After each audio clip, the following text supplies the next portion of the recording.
welcome to the winter session of Ironmen 2019 that we've entitled Small is the New Big. Consider with me for a minute this question. Why is it, do you think, that some people just seem to have a little bit of an edge on life, or their life seems to be a little bit more fruitful than those around them? I wonder what you would say as an answer to that question.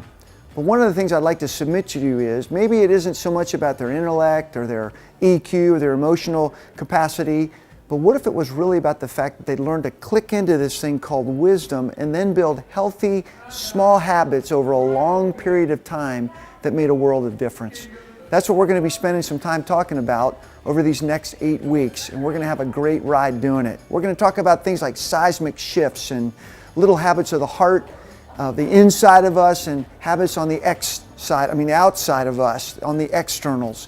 We're going to have a chance to do a little workshop and work on some things personally, but we're going to have a wonderful time over the next 8 weeks looking at the reality of little things that we do and how they can make a huge impact if done well over time.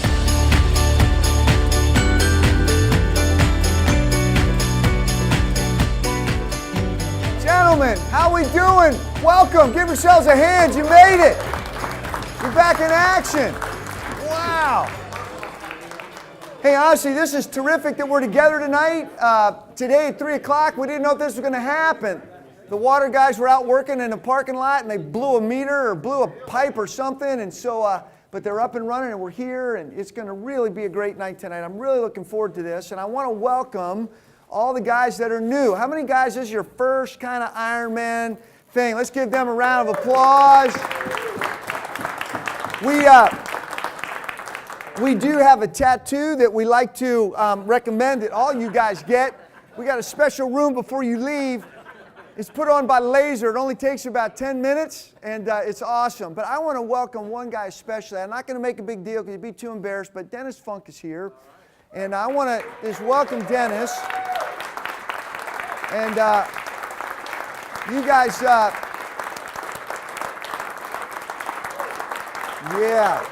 Very exciting.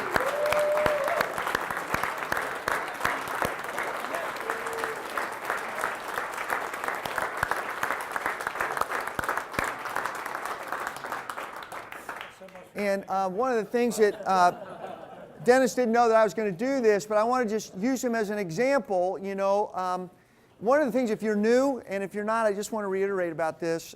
This is just, you know, I'm at a stage in my life where I'm really not wanting to waste my days and just go to meetings. I've been to a lot of meetings in my life, and I have no interest in just spending my days just going to meetings that don't make a difference. So I'm committing myself to this, that if we're going to do this, this is going to make a difference. If this doesn't get into our life, we need to do one of two things. We need to change what we're doing or quit doing it.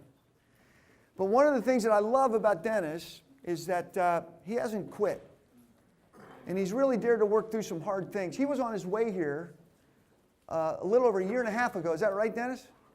And on his way here for the first time was in a motorcycle accident. And literally, basically almost died twice at least. And you can see that his body has taken some shots, and he's continued to work at that. And a couple of brothers who knew him, Mati and Steve and some others, invited us into a friendship with him. And I think at first it was guys going over to see Dennis. And then it was like, you know, I think I need to go see Dennis because Dennis orients me. He changes me. And so sometimes, you know, when you go, you think you're going to go help, you actually get helped. You think you're going to make something better, you're actually made better. This is one of those things. And then some of you know this because we were live streaming, and then a couple guys got this idea, well, what if we didn't just have to do this, but we actually got your behind here?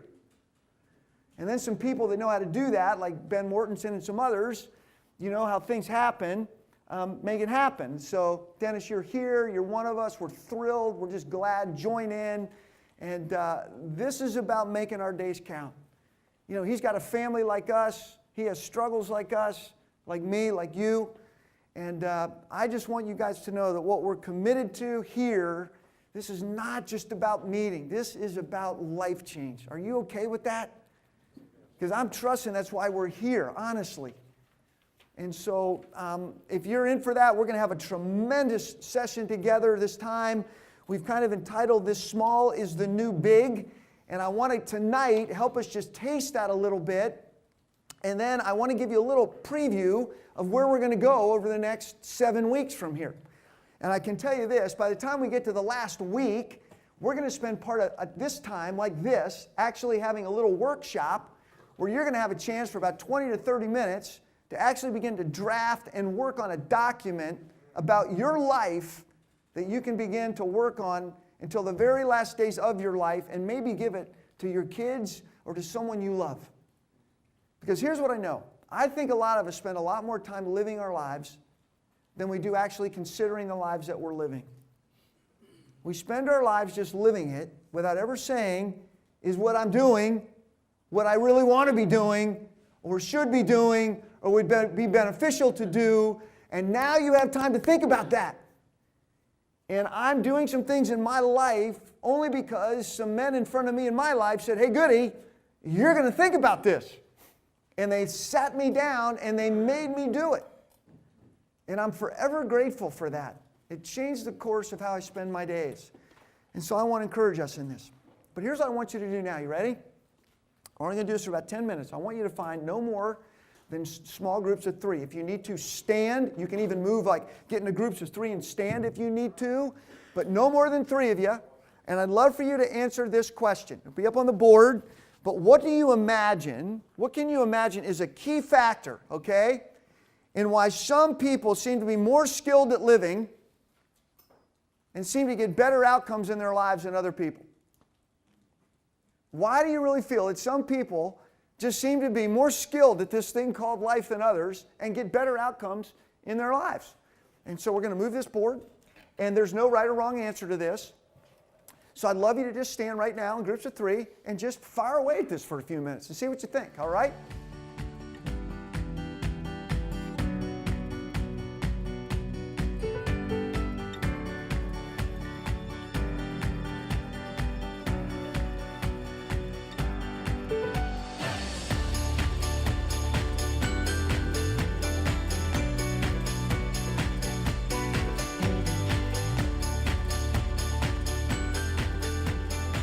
I want to just reiterate again this vision, this name Ironmen. You know, when you get a group of guys together, people go, what are you guys doing?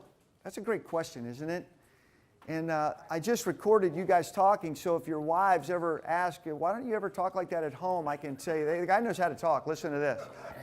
I'm teasing. I didn't really do that, but I know that you're capable of sharing. But one of the things we're trying to do here, obviously, is, the term Ironman is an endurance race, and so is our life. And I just want to reiterate again that we get one chance to run this thing, and we want to try to learn to run it well. But I also want to say this. You're also meant to not just simply run it for you. That there are other people that we're actually meant to pass the baton to. And some of the hardest thing for some of us to believe in this room is that your life could actually be a catalyst for change in the lives of other people and in communities where you live and the people that you influence. We're going to do our best to unnerve you with that. I make no apologies for that, to give you a sense that God Almighty wants to restore you and grow you through your pain and your craziness and whatever you've been through. You're welcome here. It won't be wasted if you take it to the right place. That's why wherever you're at in your journey, you're welcome here. We're glad you're here. But here's what I will tell you. We maybe believe in you more than you do. And I would even say this, is that our dream is that you would get to the point one day that you would say, hey, who are my men? That's a little saying we have around here. Who are my men? Meaning, who just to get that in your head, who are some people that I'm naturally thinking that I can let my life be a conduit of impact in? So we're going to keep talking about this, but we're not meeting just for us. So I just want to get that out there. So when you all think about why is it that some people tend to just seem to be more skillful at living or experience just somewhat better outcomes in their journey than others, what were just some of the things that you guys came up with? Again, no right or wrong answers. We're just, yeah, Bob, go ahead, throw it out. Thank you. I think the first thing that came to my mind is, this is only through personal experience, because I'm an egomaniac with an inferiority complex. See what I mean? Like, this is a vulnerability right away. I love it. Humility. Wow, humility, yeah. Well, being able not to necessarily, even if you were responsible for all the successes, yeah, to spread it around a little bit, say it's not just you, there's a whole lot of other folks, folks, humans, and then also at the end of the day, ultimately God, great, who allowed you to come up with these, great, awesome ideas, or all the other people that were blessed as well, then you're humble enough to say, hey, it's a teamwork, and, the captain of the team is a little bit above us. Great. Perfect. Anybody else? Just throw some stuff out. Yes, Steve, and then we'll do Gary. Okay.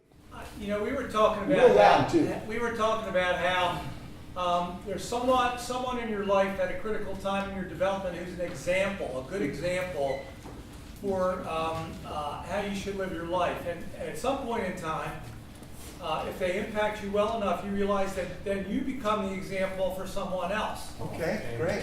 Yeah. So that, to me, is why I think some people are successful. They get it. Someone has been there to show them how to do it. Yeah. Even though we might not always do it that way. We might stumble, we might fall, but there's that example always out there that shows us the right way. Yeah. And then we one day realize that, that was an example to me. I need to do the same thing for my kids, my son-in-laws, my daughter-in-laws, my grandchildren, whoever. Co-worker, whoever. Co-worker, Great. whatever. Perfect. Gary?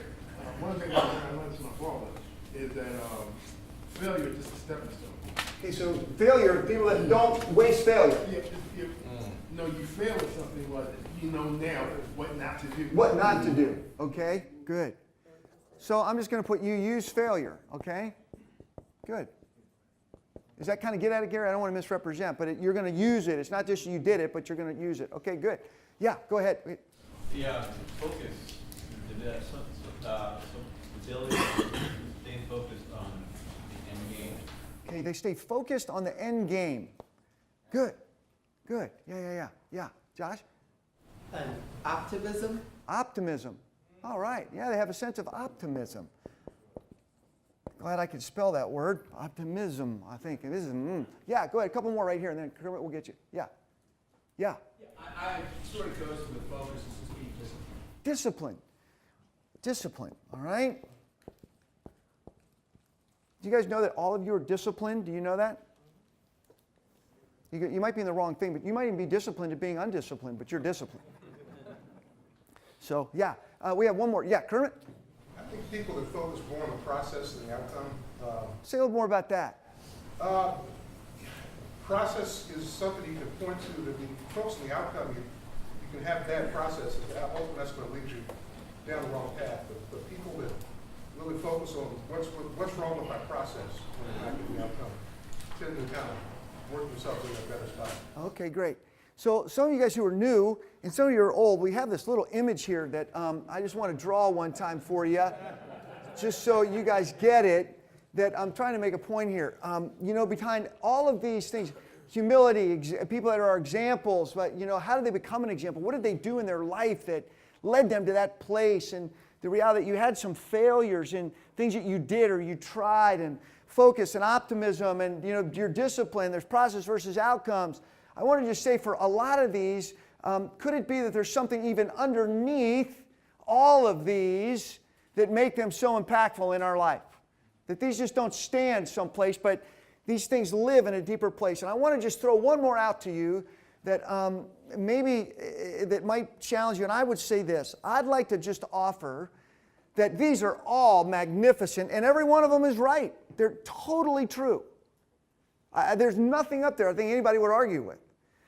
But I want to just maybe add and put it this way. I'd like to just, for us to consider this, that maybe a difference between people who have really learned to live life skillfully and have experienced maybe better outcomes, or people who have really learned to develop really good internal and external habits. Let me say that one more time. There are people who have learned, we're going to see this in a minute in Scripture, to develop really good internal and external habits, meaning they have learned to harness significant, repeated little behaviors that pay off over the long haul, right? Like, if you're just humble once, that's probably not going to stay in your life for very long. You could go down here like examples. If somebody's just once, like the problem is they're probably an example because they've learned to do something repeatedly over time in a direction that makes a significant difference.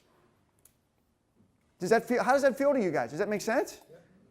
So let's do this for a minute. I like to define this word habit. When you think of a habit, and I don't mean like picking your nose or something like that. I'm talking about when you were to define a habit, like how would you define that? Just imagine somebody said, hey dude, like what do you think of the word habit? Like what's a habit? Create a habit after 20 days. Okay, you create one after 20 days, but what is it that we're creating? Like how does this happen? What is a habit? Learn behavior. Okay, it's something we do over. Repeated. It's repeated. Routine. It's routine. Unconscious. It's unconscious. Consistent. It's consistent. Continuous. Continuous. Something you see as normal or acceptable. Something you see normal or acceptable. Or have you ever had a habit that you think, like, I can't stop this and it ain't good? We have those some go on too, right? Can go either way. Let me give you a little textbook definition. A habit, you guys all said it, it's simply a repeated pattern or patterns of behavior or thought acquired by frequent repetition. It's simply a pattern, if you will, or patterns of behavior and thought that's acquired by frequent repetition. Now here's the thing, and it can become almost or almost completely truly involuntary. You just kind of do it. So here's an illustration. A number of years ago, somebody, I think I mentioned this, said, hey, before your feet ever hit the ground in the morning, why don't you just start your day by engaging with God before your feet ever hit the ground? And I go, well, how do I do that? So the guy gave me an idea. So I started doing it. And now, when I wake up, because I've been doing it for years now, first time when I wake up, first thing I do. Now, I told you guys about another habit that I started 4.5 years ago with a friend. I thought it was going to be 2 weeks, which we text each other the first thing in the morning, 3 things we're grateful for. It's literally a repeated pattern of behavior I have because of repetition. I don't have to remind myself to do it. I really don't have to think about doing it. I literally grab my phone in the morning, and when I see my phone, what do you think I think of? Text 3 things I'm thankful for, which instantly occurs in this thing because it's now been repeated. So habits are actually, what kind of behavior is it? A habit is it's repetitive, and you actually have a say in it, which means it is learned. You can make them and you can break them. I didn't just wake up being born thinking, gosh, I really ought to engage the Holy One before I get out of bed in the morning. At certain age, you just say, I really ought to get up and just be more thankful. That's what I ought to be. Like that gene just all of a sudden clicked in.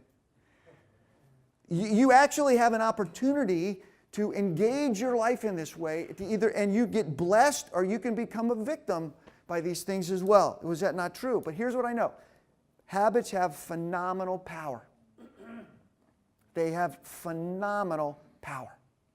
So I want to draw you just maybe a little thing, and then I want to show you a little clip and make a point before I give you a couple more questions to think about.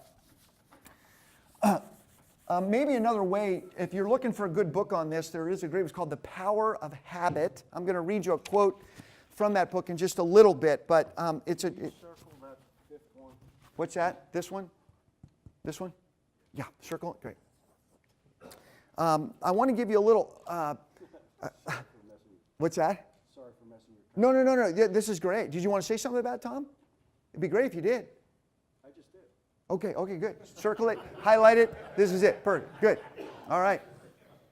When you think of a habit, like what's a kind of a habit sequence? If you were to picture it up or draw it up on a line, like if you ever think about how it's sequenced, how it actually kicks in, and what causes it? Like a lot of times we just go to behavior without ever thinking, how did I get there? Yeah. What's that? Thought first, then try it. Thought, try it. Repeated. Repeated. Nope. In there you get an outcome, positive or negative. Okay. You're almost there. What's that? Set a goal first. Set a goal. Well, let me give it to you, so just for the sake of time. Usually, a habit has a cue, meaning something engages it. Internally or externally, cue. That cue leads to behavior. Then that cue leads to a result, all right, that we like. Now here's the interesting thing. There's really even something behind the cue that we often don't think about. And you know what that is? That's called desire. And desire, usually, if you will, it exposes or it activates the desire. You're not even aware of this. Somebody might say something that could, it activates something in you to want to be a part of something or to avoid something, or you see something and it activates something in you that you think, man, I want that, which then causes you to go to a behavior which then leads to a response. Now, you don't live this way. You go, oh, the cue just happened. Now I'm going to go to my behavior. And now after the behavior, I'm going to go to my response. It doesn't happen that way. It's just very like, right? It just kind of wham, goes. This is very powerful. This is why this is powerful. And if you think you have bad habits and something happens and it clicks a negative desire and you can keep going to this bad behavior. Do you guys ever had any bad behaviors? There's nobody in this room that has, me included, right? Like we're all just amazing, right? But here's the deal. Like a lot of times it's like, man, I hate the behavior and I don't think I'm supposed to like the result, but it felt kind of good. So I keep doing it. And somehow my behavior is not matching up with my head, with my convictions. That's called cognitive dissonance. You can't keep living that way very well. And so you either then have to justify your behavior and your thoughts, or you got to change it to conform. But you can't keep living against this. It gets crazy. But bad habits are really hard to break, and so are good ones. So are good ones. And so this is why this is so important for us to talk about this. And these are not done. A lot of times I would just submit, as we're going to see tonight, that it isn't like, how can I get the right big habit in my life that would make a big difference? It's like, hey, dude, how about just doing the right little thing for 20 years? How about that? So I want to show you a picture. This is a picture of a spaceship. And I want you just to see and imagine with me the force before we show it. How much do you think a spaceship weighs? Let's go with that, because I have no idea. A lot is a great word. This just tons, all right? Imagine taking something that weighs tons, that's pointed up, and somehow you got to get that thing off the ground with enough energy and propulsion to catapult it into the air, increase its speed where it goes up into space and breaks the Earth's gravitational pull. I want you just to watch this for a second. Go for main engine start. We have main engine start. 2, 1. Booster ignition and the final liftoff of Discovery. A tribute to the dedication, hard work, and pride of America's space shuttle team. The shuttle has cleared the tower. Discovery. This is Mission Control in Houston. The space shuttle now rolling over onto its back for an 87-minute ride into orbit. Discovery now making one last reach for the stars.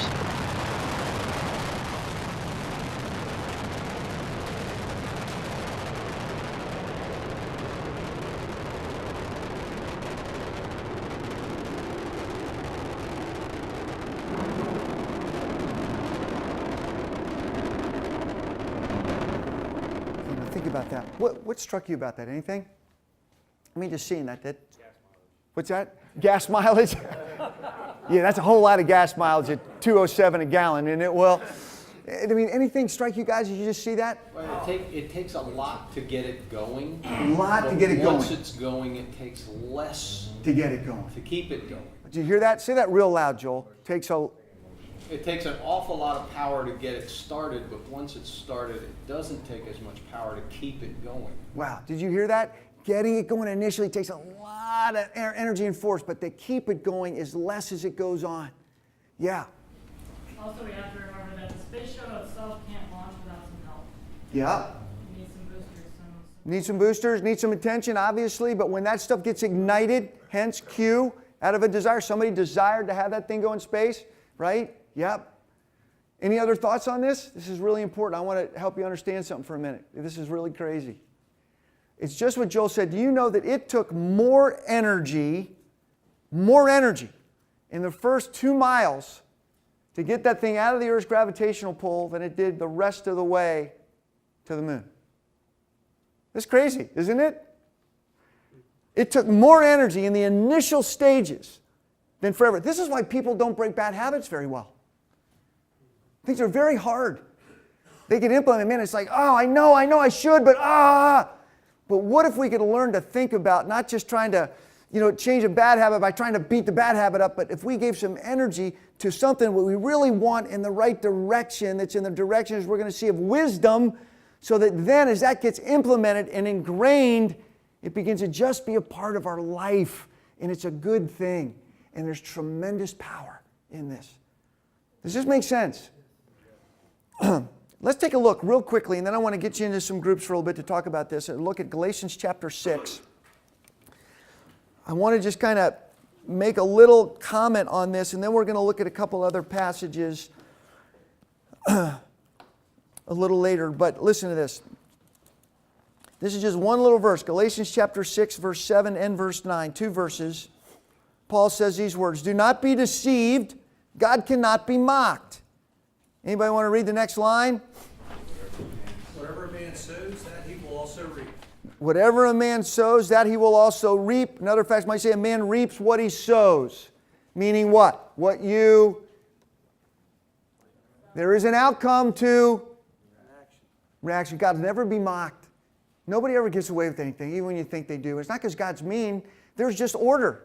There's actually, we're going to see is wisdom. And you reap what you do. This is why habits have outcomes. They do.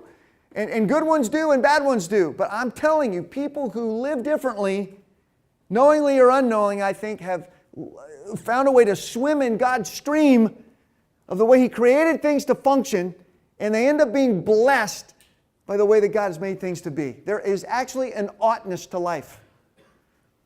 And he goes on in verse 9, and Paul says this, "Let us not become weary in doing good, for at the proper time we will reap a harvest if we do not give up." Sometimes it's really hard to break crazy stuff, and it can be hard to stay in good stuff. But I'm telling you, once it gets there, and it becomes a part of who you are, it's profoundly powerful.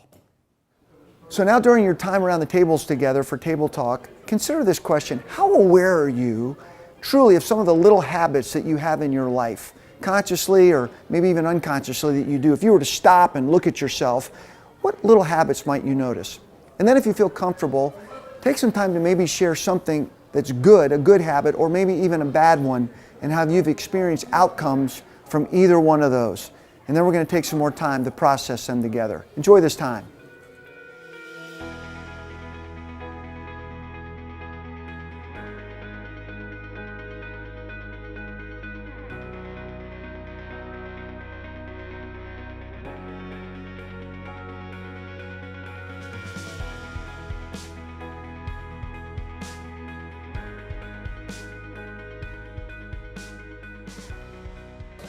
Hey, I would love to just ask, how are you guys feeling just talking about this a little bit?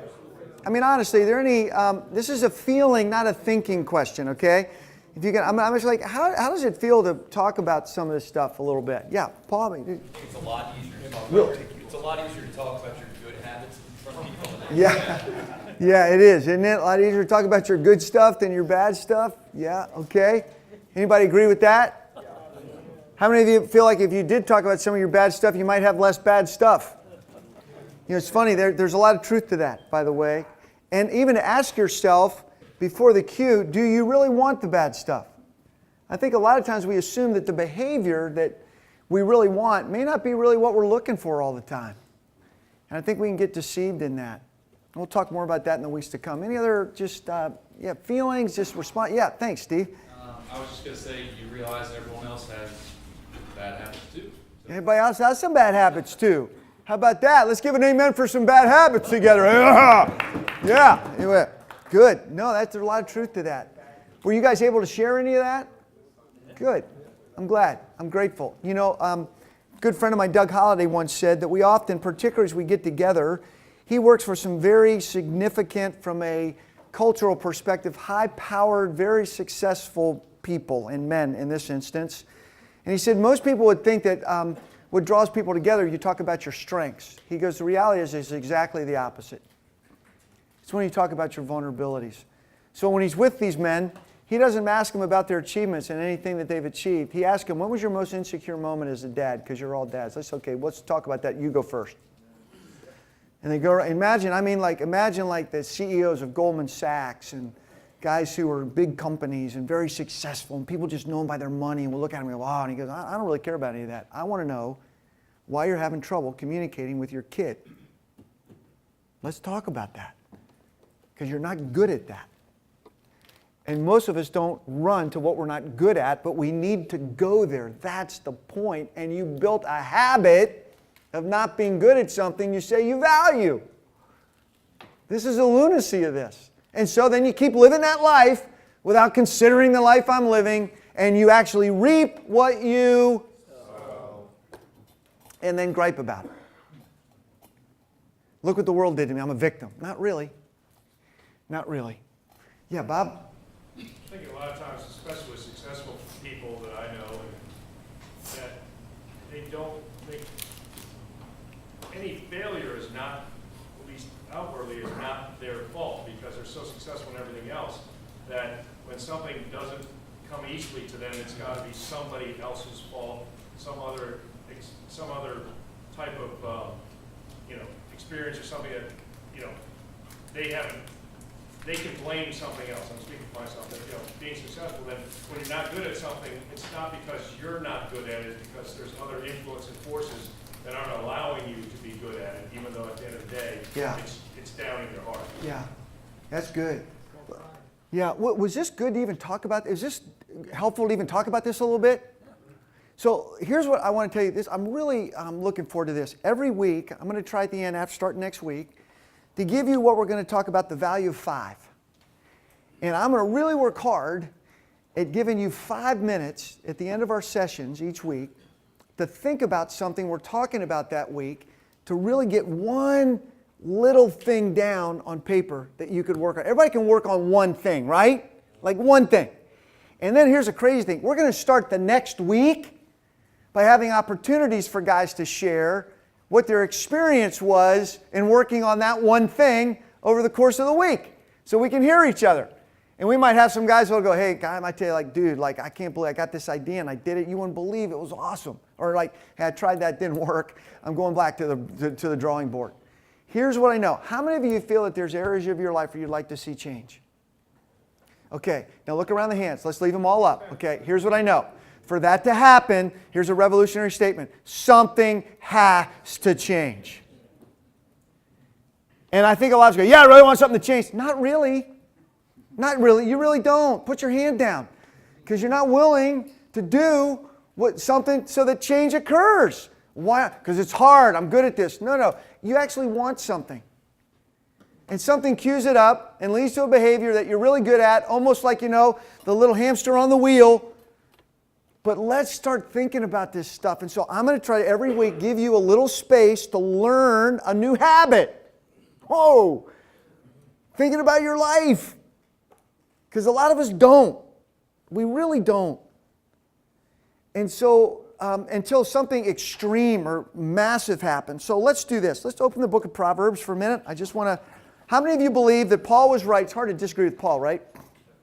But let's at least try. And you're free to. When he said, though, as a man sows, he will... Do you believe that?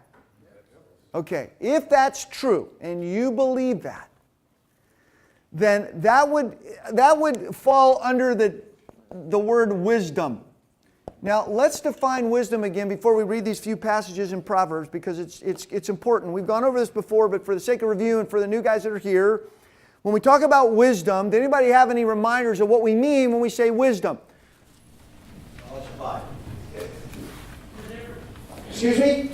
The difference between knowledge and wisdom, like knowledge is knowing the fire is hot, but wisdom is knowing not to put your hand into that fire. Okay, you're saying difference between knowledge and wisdom. Knowledge is saying the fire's hot. Wisdom is don't put your hand in the fire. Okay, I just want to make sure. Somebody said something over here. No? Okay, good. So let's just make a little recipe for wisdom. If you read the book of Proverbs and you're going to come out with wisdom, what you do, you take a little bit of knowledge and a little bit of discernment, a little bit of prudence, some experience, and you shake it all up and you get this thing called wisdom. Now here's what wisdom doesn't always equal. Some people think people that are really smart are wise. I'd say maybe. Not all people who are smart are wise. Have you ever seen really smart people not live so smartly? Like to me, they're really smart intellectually. They know a lot, but you're not going to follow them and like, do you want your life to be like that, dudes? No. So here's what wisdom is this in the Hebrew mind. Wisdom acknowledges this, that God, when He created the world, Proverbs 8, it was not haphazard. So let me read this to you, Proverbs chapter 8, just so you can hear this. This is so great. Verse 22, the Lord, this is speaking of wisdom speaking here literally. Verse 22 of chapter 8, the Lord brought me forth as the first of His works, before His deeds of old. So what's the scripture saying? Before God did anything, He actually created this thing, utilized this thing called wisdom, which is, if you will, a way for things to function. You read on, you see this. I was appointed before eternity, before the beginning, before the world began. When there were no oceans, I was given birth. When there were no springs abounding with water, before the mountains were set in place, before the hills, I was given birth. Before He made the earth or its fields or any of the dust of the world. Before God did anything, what did He do? He created a way. He said there's a way that what I'm going to create ought to be. You could say put it in the water, so to speak. I was there when He set the heavens in place, when He marked out the horizon on the face of the deep, when He established the clouds above and fixed securely the fountains of the deep, when He gave the sea its boundaries so the waters would not overstep His command, when He marked out the foundations of the earth. Get this, I was a craftsman at His side, and I was filled with delight day after day, rejoicing always in His presence. Isn't that awesome? You see that when God created stuff, there was a way that things were meant to function and to flourish. The seas were meant to come in a certain place and then go back out. And the mountains were meant to rise up, and the stars were meant to hang in the heavens so we could see them and be blessed by them and do what they do. Isn't that amazing? And they do what they do every day. This is wisdom. So here's what a Hebrew would say. A wise person is somebody who learns to conform to the way life ought to be. Somebody who's wise doesn't say, well, I think I know how it ought to be, so I'm going to create my own reality. Hence our political scene right now. No, I'm being very serious. Like, at some point you go, this ain't, I don't know how it's supposed to be, but it ain't this. Like, I think everybody knows, this is crazy. And so a Hebrew would say, somebody who's wise is somebody who looks at life and goes, what's the oughtness? They kind of go with the grain of wood. When you go with the grain, it's smooth. A person who's a fool goes against the grain. You can't change that. You're not trying to change it. You just want to be blessed by it, and God meant us to be. Another way of a Hebrew would say this, a wise person not only goes and conforms to the reality, but because of it, they're actually skilled at living. You have business wisdom, there's sexual wisdom, there's financial wisdom, there's all kinds of wisdom, agricultural wisdom. There's an oughtness to all of this. So let's look back at chapter 4 of Proverbs.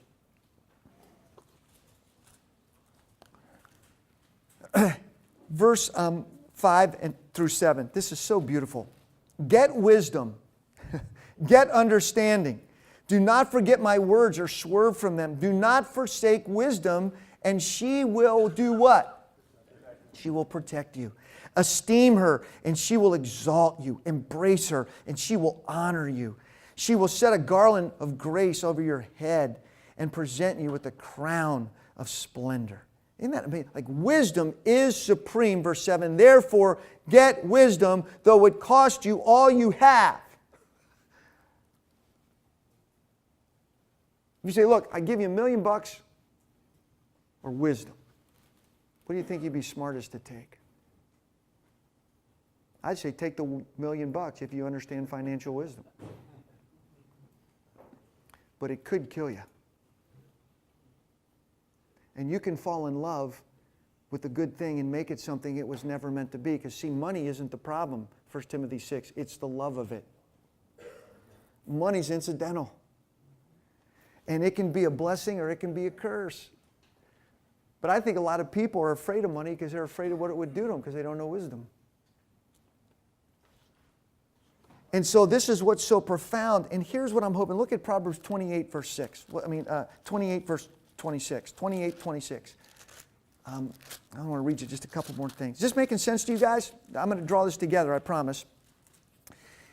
verse 28, 20 says, he who trusts in himself is a fool, but he who walks in wisdom is kept safe. Is kept safe. So if this is true, and we all said, hey, I could use a little more, some stuff I might want to change in my life. Do you ever think you might want to change? And me too, I got my hand up because we're actually not conforming to the way it ought to be in some area of our life, and it's actually harder than it needs to be. Have you ever considered that? Well, if that's the case, then what if we tried to go from here over to there in one big step? How's that going to work? Not. What if we just went from here and said, you know what I'm committed to do? I'm just going to go right here next. And then when I get that down, I'll just go right here.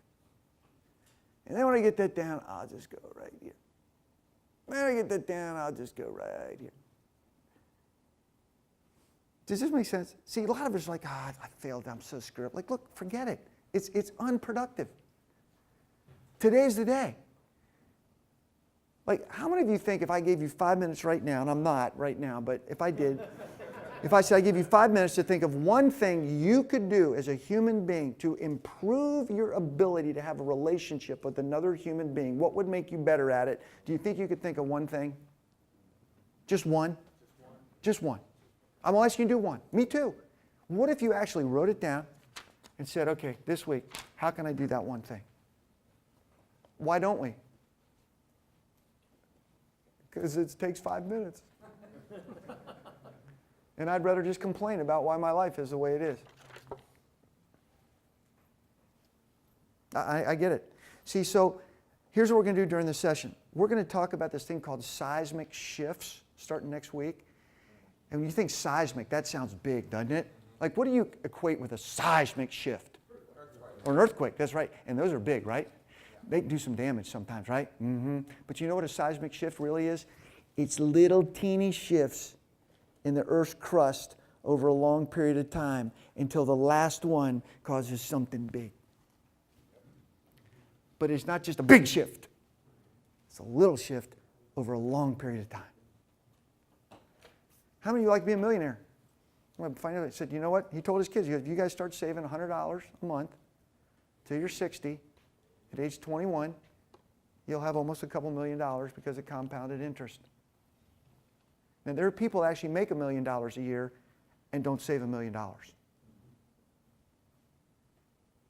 I'm just telling you. In fact, they're in debt.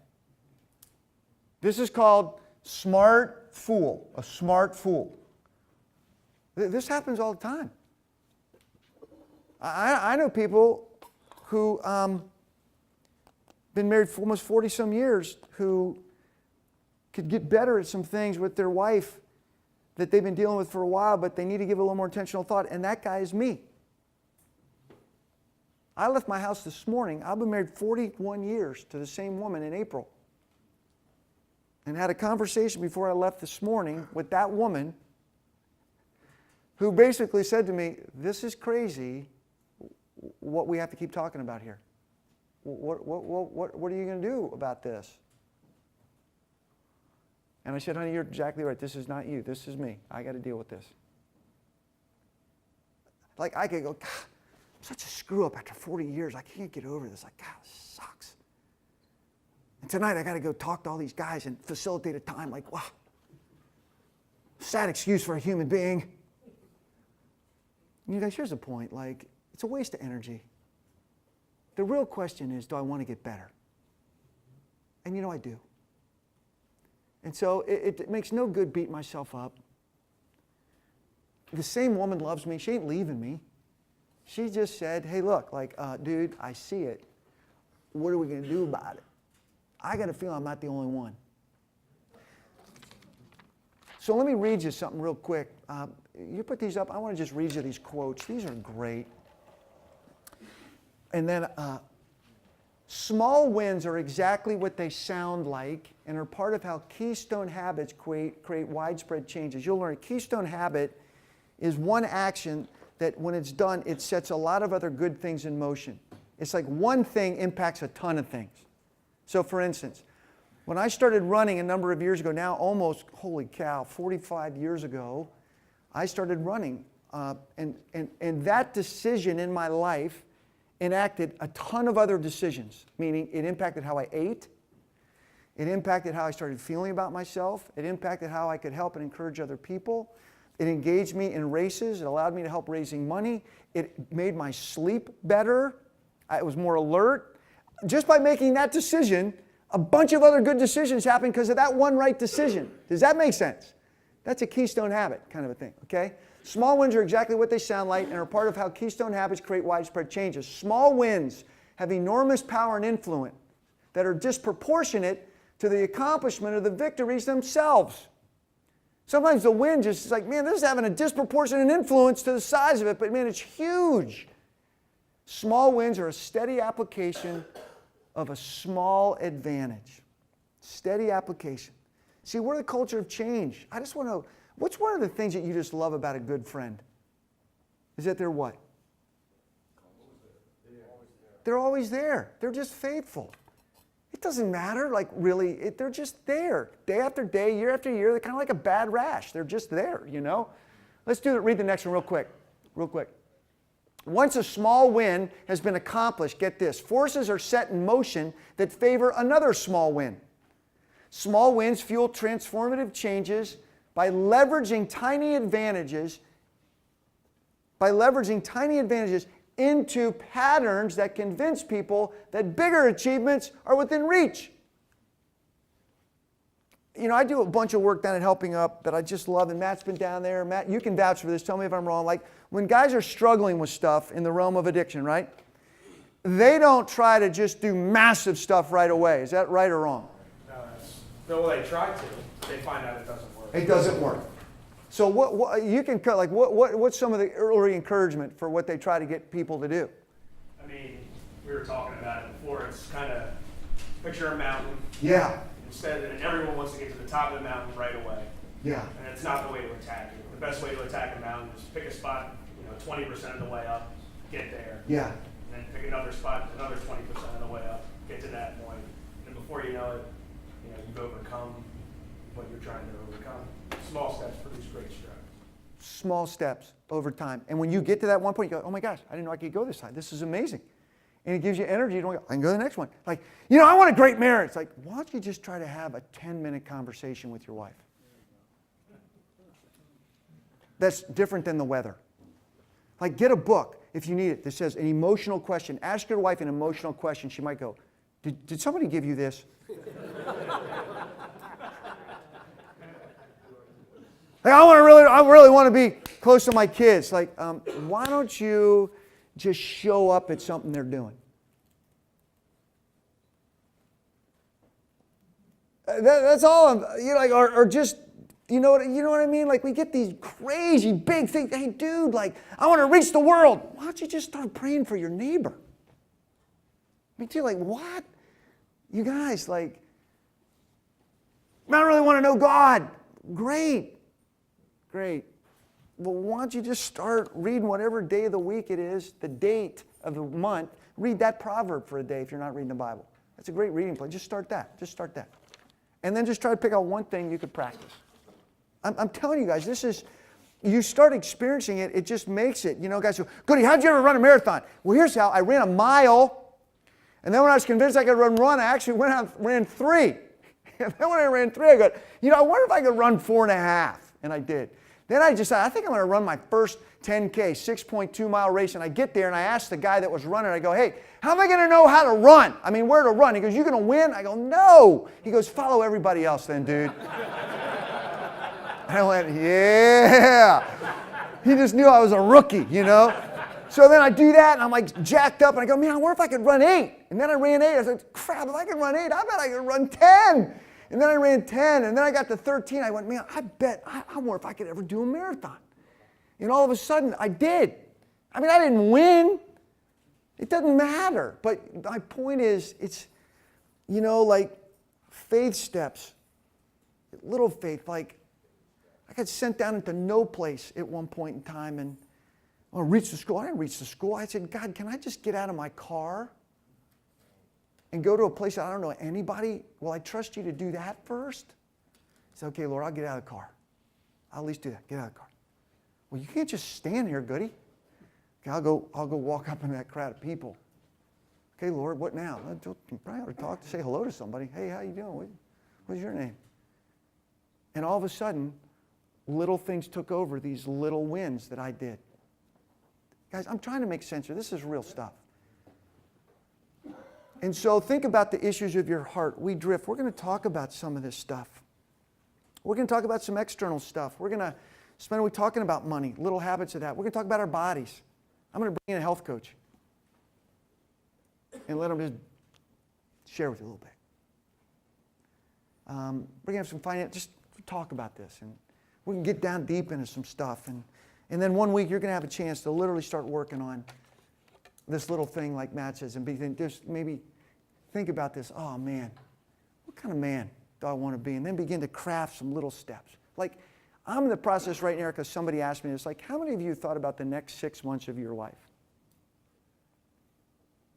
This isn't to feel guilty about it. I didn't either until somebody, but like, if I were to say to you, hey, in the next 6 months, how would you like to just increase some friendships you have in your life and make them a little bit better? I mean, you all probably would say yes. And I go, well, with who? And how are you going to do it? Do you have it written down anywhere? Because if you don't, you're probably not going to do it. Well, if you're married, like, next 6 months, have you thought about what you'd like your relationship with your wife to be like at the end of 6 months from now? Because if you haven't, you're going to be someplace, but you're not going to be there. Or how about your money? Or your health? Or a house project? I don't know. And they might look you in the face after 6 months and go, didn't do it. That's okay, but at least you will have done some of them. How about books you'd like to read? So I want to read more. You won't read more. Like, write the flipping book down. Just write the title down, and then you have to buy it. So maybe your big move this week is, little step, buy the book. Buy the book. And then you can stand up next week and go, hey, I bought the book. I wrote to buy the book. I bought the book. I read 3 pages, and I think it's going to be great.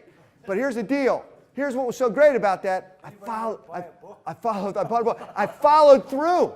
I actually followed through. And the fact that you did ignite some excitement that you can actually begin to do others. You see, little wins create wins. Here's what I know about grown men, and with this we're going to end.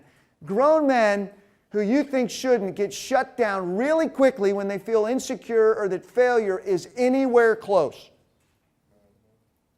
We shut down and quit. And we go back to being little boys. And it's not pretty in a big boy body. And I've done it. That's why I'm saying it. I know how to do that. And so do some of you. So here's what we're going to try to do. We're going to try to learn to harness this thing and not just live our lives, but to say, God, you've made this thing called wisdom. It's in the water. And I want to be skilled at life, not just do my time. And we're going to get after it, and we're going to have a lot of fun, okay? So God willing, we're going to be back next week. We have a little verse. Every session, we have a little passage that we work on, in case you don't know what this is. This could also be used as a bookmark. These are not laminated, so these cannot be used in the shower as the others. But we have many of them, so you can get multiple ones of these. But what we do at the end of every week, we stand up and we kind of go over this. We just repeat it as our last word. And then one last one, you'll hear more. We're going to go to a great weekend in April 5 to 7, to a Young Life property we do every year called Rockbridge. Isn't that right, Joe? Yeah. My friend Joe, brother right here. And a bunch of guys have gone. We're going again this year. And we want to take 100 guys. There's no reason why we can't. And there's some sign-up sheets out there. They look like this. You do this on your own. Do not sign this out and give it to me. It's all explanative here of where to sign it and send it. There will be golf involved and all that. The sooner you go or sign up, the better in terms of price. But it's a phenomenal weekend. It's very affordable. If you want to go and money's an issue, don't let it be. We'll work with it, all right? But we'd love you to go. And it's going to be a great time, okay? Sound good? All right. So let me say this before we stand. Why don't you guys stand, and we're going to read this verse. Finally, brothers, whatever is true, whatever is noble, whatever is right, whatever is pure, whatever is lovely, whatever is admirable, If anything is excellent or praiseworthy, think about such things. Amen. So for next week, I'd love for you to think about this term seismic shifts.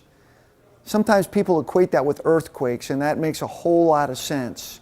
But an earthquake doesn't just happen abruptly. Usually it occurs over a long period of time with small moves of the Earth's crust that takes place over time until something massive erupts.